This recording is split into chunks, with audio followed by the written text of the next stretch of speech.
ışığı vurmuş, toprak yanıyor. Toprağın üzerine kimler düşüyor? Kimse bu yangını görmüyor, duymuyor. Onun için mi dağlar, yıldızlar ağlıyor? Oy benim canım, yaralı ceylanım, henüz yolun başında solup giden baharım. Oy benim canım, yaralı ceylanım, henüz yolun başında solup giden baharım.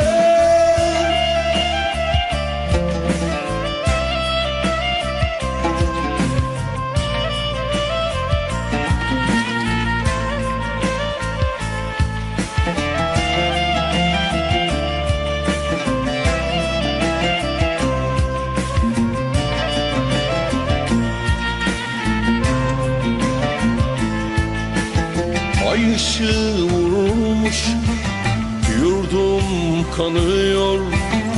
Dudağının kıvrımından gözümlere sızıyor. Bu kaçıncı baharım, başlamadan bitiyor. Onun için dağlar, yıldızlar ağlıyor.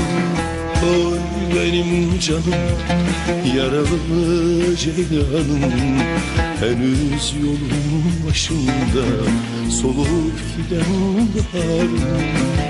Oy benim canım, yaralı ceylanım, henüz yolun başında solup giden baharım. Oy benim canım, yaralı ceylanım, henüz yolun başında solup giden baharım. Oy benim canım, yaralı ceylanım, henüz yolun başında solup giden baharım.